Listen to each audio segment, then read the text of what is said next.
আপোনালোকৰ পুখুৰীটো এনেকুৱা হৈছে নেকি? মাছ ওপৰে ওপৰে মানে ওলাই ফুৰিছে, অক্সিজেনৰ অভাৱ হৈছে, মাছবোৰ অক্সিজেন ল'ব পৰা নাই, মাছবোৰ ওপৰত উঠি আহিছে।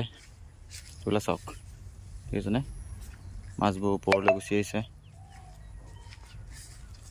এইটো সাধাৰণতে পানীটো চাওক, মাছবিলাক কেনেকৈ ওপৰত উঠি আহিছে।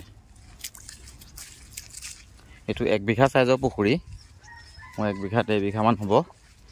ইয়াত মাছবোৰ ওপৰলৈ উঠি আহিছে। ৰাতিপুৱা ভাগত বেছি সময় ওলায়। ৰাতিপুৱা যেতিয়া সূৰ্য ওলোৱা আগমুহূৰ্তত মাছবোৰ এনেকৈ ওপৰলৈ ওলায় আৰু এনেকৈ কাপ কাপ কাপ কাপকৈ ঘূৰি ফুৰে। তো গম পাব যে পানীটো বেয়া হৈছে, অক্সিজেনৰ অভাৱ হৈছে। অক্সিজেনৰ পৰিমাণটো অভাৱ হ'লে এনেকুৱা হয়। মাছৰ সংখ্যা বেছি হ'লে হয় আৰু পানীটো তলত যেতিয়া গেছ হ'ব তেতিয়া হয়। তো ইয়াৰ সমাধা কি আছে? যদি ইয়াৰ সমাধা কিবা আছে বুলি আপোনালোকে ভাবে তো কমেণ্ট কৰি জনাব, আৰু যদি নেজানে তেনে সম্পূৰ্ণ ভিডিঅ'টো চাই থাকক।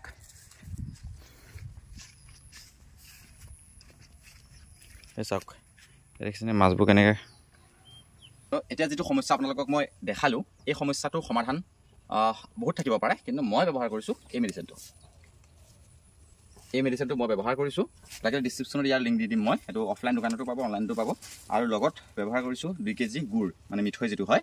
আৰু লগতে মানে এই মেডিচিনটো এটা পেকেট 1 বিঘাত। মোৰ পুখুৰীটো যিহেতু এই পুখুৰীটো 1 বিঘা 1.5 বিঘা ভিতৰত আছে, কিন্তু সমস্যাটো এই পুখুৰীটোহে দেখা দিছে। আৰু এই সমস্যাটো কিয় হয় সেইখিনি কথা মই ক'ম। এই মেডিচিনটো কেনেকৈ ব্যৱহাৰ কৰিব আমি সেইটো জানো। প্ৰথমতে আমি এই মেডিচিনটো আৰু এই গুড়টো মিক্স কৰি 1 ঘণ্টা সময় পানীত তিয়াই থ'ব লাগিব, মানে পূৰা গুলিব লাগিব, ঘোল কৰিব লাগিব। ঘোল কৰাৰ পাছত আপুনি 15 লিটাৰ পানী ল'ব 1 বিঘাৰ কাৰণে। আৰু মই দেখাই আছোঁ এই প্ৰক্ৰিয়াটো, তাৰপিছত কেনেকৈ মাৰিব লাগিব সেইটো দেখাওঁ আপোনাক।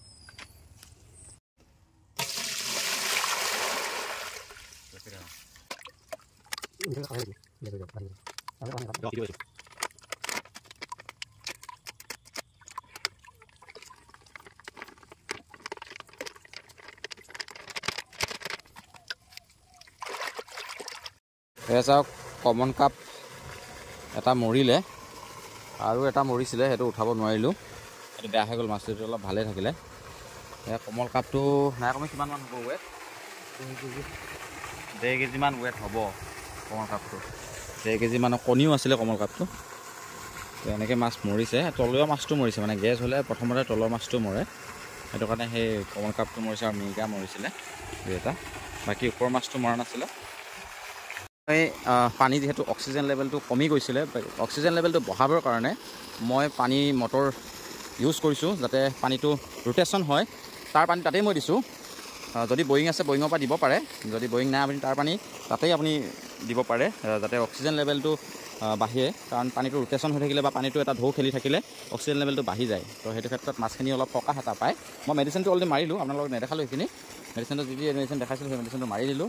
ৰিজাল্টটো কাইলৈ বা মই পাই যাম। যদি তাৰপিছতো যদি মাছটো ওপৰলৈ আহি থাকে বা অক্সিজেনৰ প্ৰব্লেম দেখাই থাকে বা মাছটো যদি মৰে, তেন্তে মেডিচিনটোৱে কাম নিদিব। আৰু যদি আপোনাক দেখাম যে কাম দিছেনে নাই, মই সেইখিনিও দেখাম আপোনালোকক। তো ইমানেই।